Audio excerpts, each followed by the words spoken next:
Трое воспитанников Троицкого детского дома-интерната для особенных детей стали полноценными гражданами Российской Федерации. Поздравить ребят с этим событием и вручить паспорта в учреждение приехали сотрудники отдела по вопросам миграции по Сунжинскому району.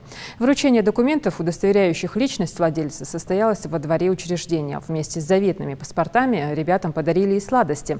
Как отметили гости мероприятия, именно такие моменты положительно влияют на восприятие детьми окружающего мира и придают чувство ответственности и вовлеченность в общество.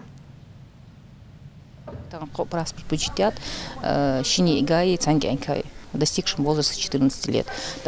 Паспорт, своевременно дезышхол по их вопросам пенсии, вовремя еще документы оформить, чтобы у них не было задержки их пенсионным перечислением. Жбирж укзырды духадаж архар хаддейта биржды таурсарма алар Качи республикашки хаддейта биржды.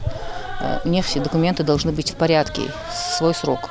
Поэтому мы стараемся, не нарушая их сроки, с момента достижения их 14-летнего возраста провести все необходимые мероприятия и выдать им эти паспорта.